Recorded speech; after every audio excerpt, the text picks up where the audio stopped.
صلی اللہ علی طٰہٰ خیر الخلق وأحلاها صلی اللہ علی طٰہٰ خیر الخلق وأحلاها۔ السلام علیکم ورحمۃ اللہ وبرکاتہ۔ الحمد للہ رب العالمین والعاقبۃ للمتقین والصلاة والسلام على سید الانبیاء والمرسلین اما بعد فاعوذ باللہ من الشیطان الرجیم بسم اللہ الرحمن الرحیم ان اللہ وملائکتہ یصلون علی النبی یا ایہا الذین آمنوا صلوا علیہ وسلموا تسلیما اللہم صل علی سیدنا ومولانا محمد معدن الجود والکرم وآلہ وبارک وسلم صلاة وسلاما علیک یا سیدی یا رسول اللہ صلی اللہ علیہ وسلم۔ عزیزان گرامی، مختصر سے خطبے کے بعد اس سے قبل کہ کچھ گزارشات عرض کروں، اللہ سبحانہ وتعالی سے دعا ہے کہ اپنے حبیب لبیب رؤوف الرحیم صلی اللہ تعالی علیہ وسلم کے صدقے و طفیل مجھے حق کہنے کی توفیق عطا فرمائے اور ہم سب کو حق سننے کی، سمجھنے کی، قبول کرنے کی اور اس پر عمل کرنے کی توفیق عطا فرمائے۔ عزیزان گرامی، احادیث شریف کی مستند کتب میں سیدنا ابو ہریرہ رضی اللہ تعالی عنہ کی روایت موجود ہے۔ فرماتے ہیں کہ نبی کریم صلی اللہ تعالی علیہ وسلم نے ارشاد فرمایا، من صام رمضان ایمانا واحتسابا غفر له ما تقدم من ذنبہ، کہ جو شخص ایمان کے ساتھ ثواب کی غرض سے روزہ رکھے گا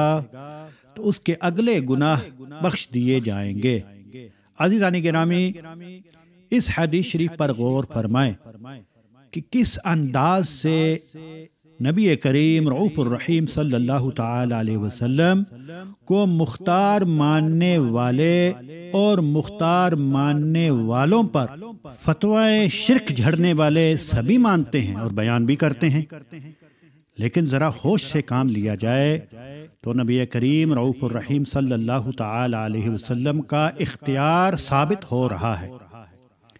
اللہ سبحانہ وتعالی نے روزوں کی فرضیت کا ذکر کرتے ہوئے فرمایا، کتب علیکم الصیام کما کتب علی الذین من قبلکم لعلکم تتقون، تم پر روزے فرض کیے گئے جیسے اگلوں پر فرض ہوئے تھے کہ کہیں تمہیں پرہیزگاری ملے۔ عزیزان گرامی، اگلے گناہوں کا بخشا جانا یہ تو قرآن پاک میں نہیں ہے، یہ تو حدیث مصطفیٰ صلی اللہ تعالی علیہ وسلم میں ہے، لہٰذا ماننا پڑے گا کہ ہمارے نبی پاک صاحب لولاک صلی اللہ تعالی علیہ وسلم مختار کل ہیں۔ اس حدیث شریف پر غور فرمائیں تو یہ بات بھی آیا ہوگی کہ ایمان اور عقیدہ درست ہونا شرط ہے، ورنہ نہ تو قرآن مجید فائدہ پہنچائے گا اور نہ ہی ماہ رمضان۔ نبی کریم صلی اللہ تعالی علیہ وسلم نے فرمایا کہ جو شخص ایمان کے ساتھ روزہ رکھے گا، ایمان کی قید نبی کریم صلی اللہ تعالی علیہ وسلم نے لگا کر یہ واضح فرما دیا کہ اعمال کا ثواب انہی کو حاصل ہوگا جن کا عقیدہ اور ایمان درست ہے۔ اگر عقیدہ یہ ہے معاذ اللہ کہ نبی کریم صلی اللہ علیہ وسلم نفع نقصان کے مالک نہیں معاذ اللہ، یا رسول کے چاہنے سے کچھ نہیں ہوتا معاذ اللہ، رسول کو اپنا بھی علم نہیں کہ قیامت کو ان کے ساتھ کیا ہوگا، یا رسول مر کر مٹی میں ملنے والے ہیں معاذ اللہ، رسول کو پکارنا شرک ہے وغیرہ وغیرہ، اس طرح کے عقائد رکھنے والے کو نماز، روزہ، حج، زکوٰۃ کا قطعاً کوئی فائدہ نہیں، کیونکہ حدیث شریف میں ایمان کی قید ہے۔ عزیزان گرامی، آج کل لوگ توحید کی آڑ لے کر عظمت مصطفیٰ صلی اللہ تعالی علیہ وسلم پر رقیق حملے کرتے ہیں۔ ذرا قرآن پاک کا وہ مطالعہ فرمائے تو اللہ سبحانہ وتعالی بھی ایمان کی قید لگاتا ہے۔ اللہ سبحانہ وتعالی قرآن مجید میں فرماتا ہے، من عمل صالحا من ذکر او انثى وهو مؤمن فلنحيينه حیاتا طیبہ، اور جو اچھا کام کرے مرد ہو یا عورت اور ہو مسلمان تو ضرور ہم اسے اچھی زندگی دلائیں گے۔ عزیزان گرامی، ایمان بنیاد ہے۔ اعمال کا ثواب اجر تب ہی ہے کہ جب ایمان اور عقیدہ درست ہے۔ روزہ رکھنے والا جب تک اختیارات مصطفیٰ صلی اللہ تعالی علیہ وسلم پر ایمان نہ رکھے گا، اور یہی حدیث کا مضمون بتا رہا ہے، کہ وہ ثواب سے محروم رہے گا۔ سیدنا ابو ہریرہ رضی اللہ تعالی عنہ فرماتے ہیں کہ ایک شخص نبی کریم صلی اللہ علیہ وسلم کی بارگاہ میں آیا، اپنے آپ کو حاضر کیا، عرض کیا کہ میں نے ماہ رمضان میں اپنے بیوی کے پاس چلا گیا، تو آپ نے فرمایا کیا تمہارے پاس کوئی غلام ہے جس کو تم آزاد کر دو؟ عرض کی یا رسول اللہ نہیں۔ فرمایا کیا 60 دن مساکین کو کھانا کھلانے کی استطاعت ہے؟ عرض کیا یا رسول اللہ نہیں۔ اسی دوران نبی کریم صلی اللہ تعالی علیہ وسلم کے پاس کھجوروں کا ایک ٹوکرا لایا گیا، تو آپ نے ارشاد فرمایا اسے اپنی طرف سے یعنی کفارہ کی طور پر کھلا دے۔ تو عرض کیا مدینے کی تمام میدانوں کے درمیان مجھ سے زیادہ محتاج گھرانہ ہے ہی نہیں۔ نبی کریم رؤوف الرحیم صلی اللہ تعالی علیہ وسلم نے فرمایا کہ اپنے اہل و عیال میں ہی کھلا دو۔ عزیزان گرامی، ہمارے امام اعلی حضرت عظیم البرکت امام اہل سنت مجدد دین و ملت دنیائے اسلام کے عظیم امام الشاہ امام احمد رضا خان رضی اللہ تعالی عنہ نے قرآن و حدیث کی روشنی میں ہی فرمایا کہ روتی آنکھ ہنساتے یہ ہیں، ڈوبی ناؤ تراتے یہ ہیں، جلتی آگ بجھاتے یہ ہیں، چھوٹی نبضیں چلاتے یہ ہیں،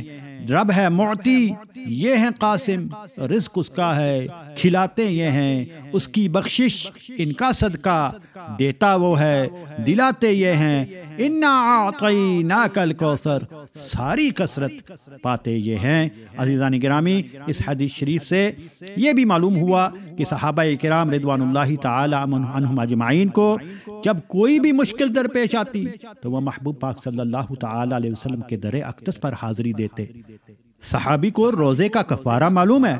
مگر اپنی استطاعت اور طاقت بھی معلوم ہے، اسی لیے بارگاہ نبوی میں حاضر ہوئے،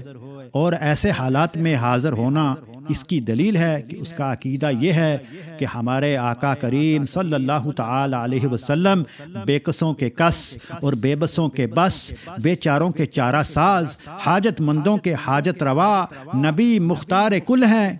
جس کو جو چاہے عطا کر دے۔ ان کا عقیدہ یہ نہیں تھا کہ نبی کچھ بھی نہیں دے سکتا اور نہیں کر سکتا۔ عزیزان گرامی، حضرت ربیعہ رضی اللہ تعالیٰ عنہ صحابی رسول ہیں، محبوب پاک صلی اللہ تعالیٰ علیہ وسلم نے فرمایا سل یا ربیعہ، ربیعہ مانگو،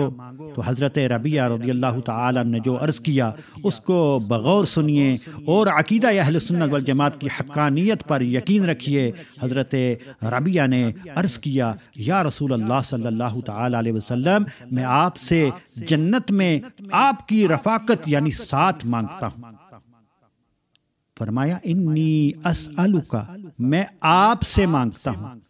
کتنا پیارا عقیدہ ہے، لیکن آج کے وہابیوں، دیوبندیوں، تبلیغیوں اور رسول کلیوں کے نزدیک یہ شرک ہے۔ بتاؤ صحابہ کرام رضوان اللہ تعالی علیہم اجمعین کے عقائد بھی جن کے نزدیک شرک ہوں، بھلا وہ بھی کوئی مسلک ہے؟ ہمارے امام اعلی حضرت عظیم البرکت رضی اللہ تعالی عنہ نے کوئی نیا عقیدہ پیش نہیں کیا، بلکہ وہی عقائد پیش کیے اور ساری زندگی انہی عقائد کی اشاعت فرمائی کہ جو خلفائے راشدین، صحابہ کرام، اہل بیت کرام علیہم الرضوان کے عقائد ہیں۔ اس لیے اعلی حضرت امام اہل سنت فرماتے ہیں کہ وہی رب ہے جس نے تجھ کو ہمتن کرم بنایا، ہمیں بھیک مانگنے کو تیرا آستا بتایا، تجھے حمد ہے خدایا، تجھے حمد ہے خدایا، تمہیں حاکم برایا، تمہیں قاسم عطایا، تمہیں دافع بلایا، تمہیں شافع خطایا، کون تم سا کون آیا۔ اللہ سبحانہ و تعالی ہمیں محبوب پاک صلی اللہ تعالی علیہ وسلم سے خوب عشق و محبت عطا فرمائے۔ کیوں رضا آج گلی سنی ہے، اٹھ میرے دھوم مچانے والے، وما علینا الا البلاغ المبین۔